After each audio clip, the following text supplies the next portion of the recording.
And we're back. So hopefully I can try to go through a little bit more of the game, actually make some progress here. I want to try and keep it like short parts, because I have no idea how I'm going to upload this. I don't even have a YouTube account as of the time I'm recording this, so this is just academic, but whatever. Start a new game, do the historical model, play as the US, and just a shout out to one of the people that I really, started watching Let's Plays years and years ago. The person who will lead us into space is going to be none other than Kikoskia. Go check out his YouTube page. He's a good guy. Hopefully he does not take arrows to the knee. But anyway. So, yes, it's spring '57, and Kikoskia is now the director of the United States Space Program. Yes. Alright. So, when I play this game, I typically have a set initial strategy for the first 2 or 3 years. What I like to do first is purchase the Explorer. Another thing I didn't mention in the first video. Whenever you see letters that are in red, you can use those as keyboard shortcuts. So this game can be played completely with the keyboard, because this is basically a modern port of a DOS game. So I buy the Explorer, I buy the Atlas. Come on, there we go. I research both fully, so 10 MBs for the Atlas. That's not great. And 5 MBs for the Explorer. That's much better. We close out. We don't schedule a mission because we're more, 21% on the Atlas, we're more likely just to blow ourselves up. So we'll just end the turn. Yes. Soviets think, now it's the fall, hooray.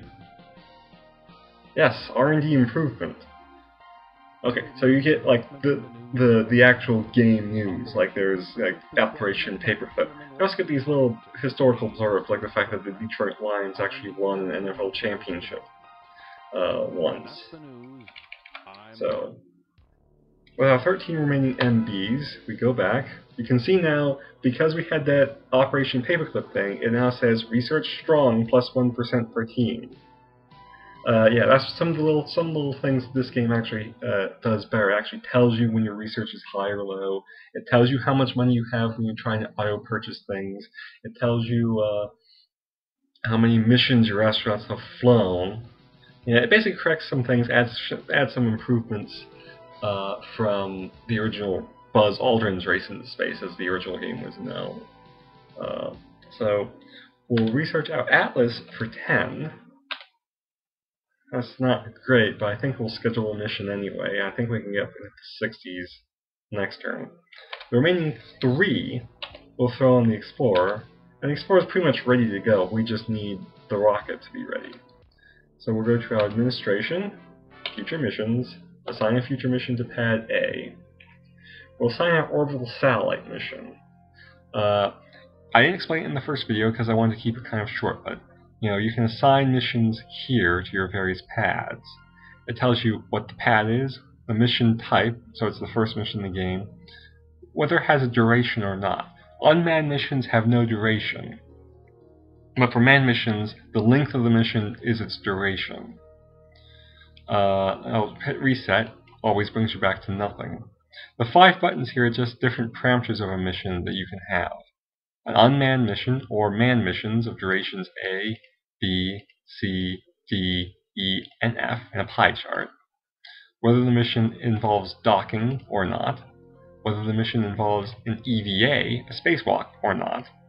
Whether it involves a lunar module or not. And whether it's a joint mission or not. I can't click that because I only have 1 pad. Joint missions always take 2. You can see up here we have A-OK and 0. And if I go to the orbital satellite, it's A-OK minus 1. This is the danger of the mission. You always take the number is basically a penalty that's applied to the safety factor for each step of the mission. You can see the steps if you click the button in between the up and down arrows. and that shows you the different steps of the mission. Launch, orbital insertion burn, and hardware power on in this case. If all the steps are completed without a failure, the mission is successful. If something goes wrong, then the mission can be a failure. So you always take a -1 penalty if it's the first mission of that type you have attempted. Now if I were to go straight to a manned suborbital, it's now -4, because we're getting an extra -3 penalty because we haven't completed a milestone, in this case the orbital satellite. You have to clear milestones in order to make each succeeding mission type easier. For instance, you have to do you're supposed to do a satellite before you do a manned suborbital. You're supposed to do a suborbital before you do a manned orbital, and so on. And the missions, as you see, will get dangerous really quickly because that's a penalty to every single step of the mission. And some of these missions can have a lot of steps. It really encourages you to actually do it in order. So we'll just schedule our orbital satellite. As you see, it's now scheduled. If I would click the button, I could reassign the mission, but we want to leave it like this. So let's exit and end the turn. Okay, so basically this turn we didn't have anything happen. This is just filler text, basically saying, Comsat Corporation, but there's nothing that actually affects the gameplay. Okay, first thing we want to do is we want to go to the vehicle assembly building, assemble our hardware. We don't need to buy anything because we already have one Explorer and one Atlas. So we just click the assign button or hit enter and assign the mission. We can then go to our mission control and schedule the mission.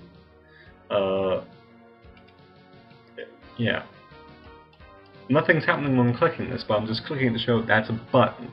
If you have a mission that is a more complicated mission, you can click that and actually downgrade the mission if you don't think you can actually pull it off.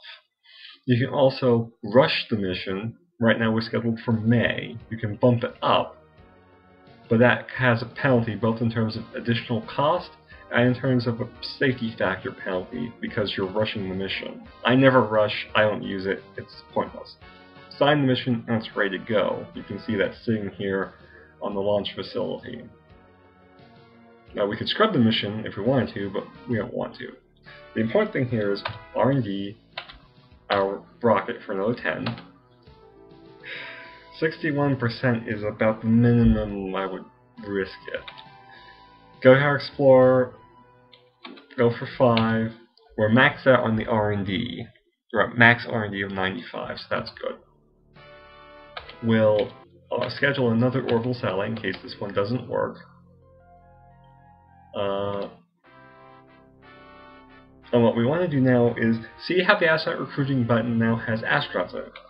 And it says, now we can actually recruit astronauts. We need to recruit 7 astronauts, and it will cost 20 MBs. Do we want to recruit astronauts? Yes. On the right-hand side, you can see the astronauts that we can recruit. We can't see all their skills. We can only see what their average capsule and endurance skills are. And then if we hit the recruit button, they go over to the left-hand side where we actually have our selection. I'm just going to recruit the first 7, the actual Mercury 7, Grissom, Shepard, Glenn, Carpenter, Schirra, Cooper, and Slayton, and hit continue. That will end our turn, but because we have a mission scheduled, it asks us if we want to confirm our launch. So, actually, since I'm trying to keep these bite-sized, what I will do is I will end the mission here, and I'll see you in a minute. Not end the mission, end the recording. What am I talking about? I'll end the recording and I'll see you in a little bit.